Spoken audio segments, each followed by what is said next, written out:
je suis le docteur Zeynaboulo. Je suis chirurgien à l'hôpital Abass Ndao, membre de l'association des femmes médecins.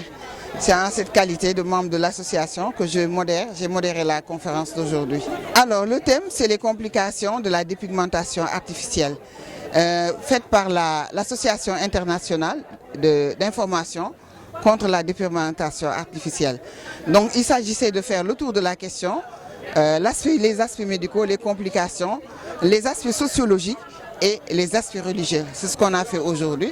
Donc ce qui a été retenu, c'est que c'est source de problèmes, de complications quelquefois mortelles, et c'est également cher parce que toutes ces complications-là entraînent des dépenses de santé et que sur le plan religieux, la religion n'est pas d'accord pour que quelqu'un détruise sa santé volontairement.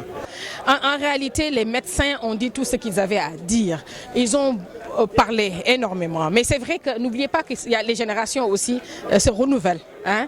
Les générations se renouvellent. Il faut toucher les jeunes filles, il faut toucher les enfants pour que quand elles grandissent, qu'elles sachent qu'elles ne peuvent pas aller dans ce sens-là parce que ça va être nocif. Bon, les grandes personnes aussi, on a eu des témoignages poignants, des témoignages extraordinaires de personnes, de professionnels de la santé, mais aussi d'autres femmes qui sont passées par la dépigmentation et qui ont dû arrêter. Le déclic, ça peut être religieux, ça peut être un problème de santé. En tout cas, elles ont eu la clairvoyance de savoir que ce n'est plus possible. Il fallait qu'elles arrêtent. Donc, comme vous avez dit tout à l'heure, il est clair qu'il ne suffit pas seulement de ça. On va continuer à sensibiliser, on va continuer à éduquer, mais on veut toucher les autorités. On veut que l'État s'investisse dans cela. On veut que les chefs religieux parlent. Si chaque chef religieux dans sa confrérie disait à ses adeptes que le khessal est banni par la religion, le khessal est mauvais pour notre population et tous ceux qui croient en moi arrêtent de pratiquer le khessal, je pense qu'on aurait des changements clairs dans ce pays. Notre rôle, c'est d'informer davantage.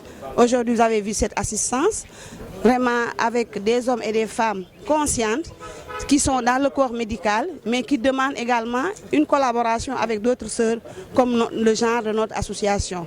Notre rôle, c'est d'informer, parce que les populations peut-être ne sont pas informées des vrais effets néfastes, des conséquences drastiques qui entraînent aujourd'hui vraiment ce que ça donne sur les complications de la dépigmentation.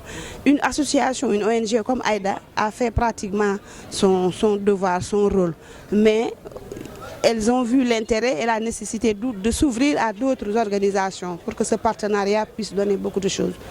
Moi, j'ai pris la parole en disant « Ok, c'est bien, on est conscient et il faut continuer le combat. » Parce que ça dépasse même AIDA, ça dépasse les associations. C'est un problème de santé publique. Et qui parle de santé publique dégage des responsabilités. L'État a sa part de responsabilité devant cette situation. Les chefs religieux, les chefs coutumières ont leur part de responsabilité. Je crois qu'il faut encore conscientiser et essayer de trouver des mécanismes souples pour que ce ne sera pas facile, hein, pour qu'au moins que les gens reculent par rapport à ce phénomène. Nous ne sommes pas dans le corps médical, mais nous faisons un travail d'information et de sensibilisation auprès des femmes. En tout cas, moi je suis mère, je suis leader, je suis conseillère et je fais ce travail à la base avec toutes les femmes de la Médina.